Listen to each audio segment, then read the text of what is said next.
तैयार करके जाना है। तो सबसे पहले यूनिट 1 संचार कौशल की बात करते हैं। तो संचार कौशल में सबसे पहली चीज़ आती है संचार क्या होता है। ठीक है, संचार क्या होता है ये सभी को पता है कि संचार क्या होता है।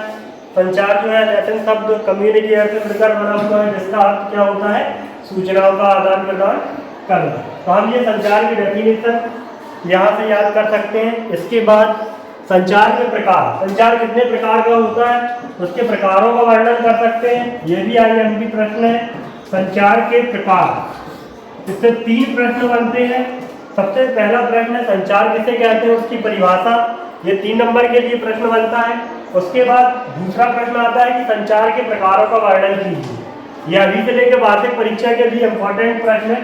संचार के प्रकार, तो संचार कितने प्रकार के होते हैं, मुख्य रूप से 2 प्रकार के होते हैं। ठीक है, कितने प्रकार के होते हैं, 2 प्रकार के होते हैं। एक होता है मौखिक संचार, ठीक है, मौखिक संचार, और दूसरा जो होता है वो तुम्हारा क्या होता है, गैर मौखिक संचार। क्या होता है, गैर मौखिक संचार।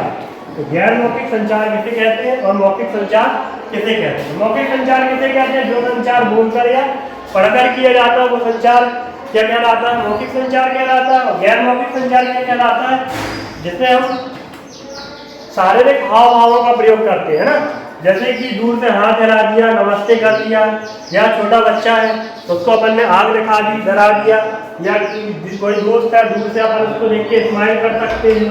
ठीक है, तो ये सारी चीजें हम उसके साथ कर सकते हैं। तो ये कौन सा संचार हो गया हमारा, गैर मौखिक संचार। ठीक है, तो ये दूसरा प्रश्न हो गया। इसके बाद तीसरा प्रश्न हमारा है दृश्य संचार। ठीक है, क्या है, दृश्य संचार।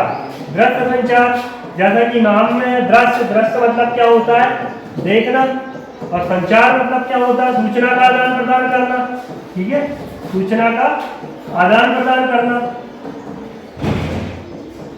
सूचना का आदान प्रदान मतलब जिसमें हम देखकर सूचनाओं का आदान प्रदान कर सकते हैं, वो संचार कौन सा संचार कहलाता है, दृश्य संचार कहलाता है। इसके बहुत सारे उदाहरण हैं। ठीक है, जैसे कि एक उदाहरण हम ले सकते हैं जो जनरली देखा जाता है, ट्रैफिक सिग्नल। ठीक है, तो ट्रैफिक सिग्नल में क्या होता है, एक लाल लाइट होती है, ठीक है, दूसरी तुम्हारी कौन सी लाइट होती है, येलो लाइट होती है, और तीसरी तुम्हारी कौन सी लाइट होती है, ग्रीन लाइट होती है ना। ये 3 प्रकार की लाइट बनी रहती है जब भी हम कहीं जाते हैं, कहीं चौराहे में। यदि रेड लाइट रहती है, रेड सिग्नल रहता है, तो क्या करते हैं, वहां रुक जाते हैं उसको देखकर। ठीक है, आगे नहीं जाते हैं, इसका मतलब रुकना होता है। येलो का मतलब है कि या तो वो रेड होने वाला है या ग्रीन होने वाला है, और ग्रीन सिग्नल का मतलब होता है कि हम उस जगह से क्या कर सकते हैं, जा सकते हैं। ठीक है, इसके बाद इसके बहुत सारे प्रकार होते हैं कि स्कूल का बोर्ड बना रहता है, आगे स्कूल है, या ज्वलनशील पदार्थों के लिए ऐसा आग वाला सिंबल बना रहता है, पेट्रोल पंप के सामने मिलता है, या कहीं पर घाट है या चढ़ाई है या मोड़ है तो ऐसा मोड़ वाला निशान बना रहता है। तो आगे बहुत सारे ऐसे निशान बने रहते हैं जिनको देखकर हम संचार कर सकते हैं। ठीक है, तो ये दृश्य संचार वाला एक इम्पोर्टेंट प्रश्न है जो कि 5 नंबर या 7 नंबर में बनता है। ठीक है, तो ये प्रश्नों को हमें अच्छे से तैयार करना है कि दृश्य संचार क्या होता है। इसके बाद संचार के तत्व। ठीक है, अगला प्रश्न आता है कि संचार के तत्व किसे कहते हैं। ठीक है, तो संचार के तत्व ये मोस्ट आईएमपी प्रश्न है, अभी से लेकर वार्षिक परीक्षा के लिए हर बार ये प्रश्न देखने को मिलेगा।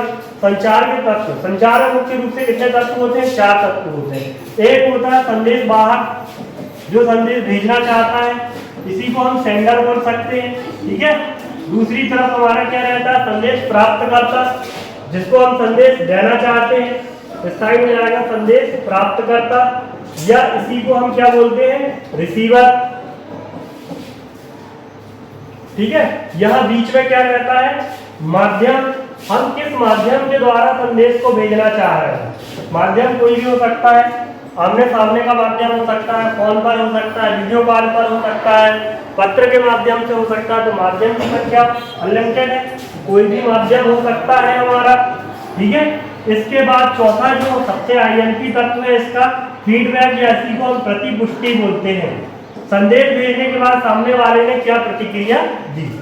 तो ये इसके 4 तत्व होते हैं मुख्य रूप से। ये प्रतिपुष्टि के बारे में हम आगे पढ़ेंगे कि ये फीडबैक कितने प्रकार का होता है? तो ये मुख्य रूप से 3 प्रकार का होता है। एक होती है सकारात्मक प्रतिक्रिया, एक होती है नकारात्मक प्रतिक्रिया और तीसरा होता है कोई प्रतिक्रिया नहीं। तो ये हो गया हमारा संचार के तत्व। अब इसी के बाद इसका एक अगला प्रश्न बनता है कि संचार के स्वरूपों को प्रभावित करने वाले कारक बताइए।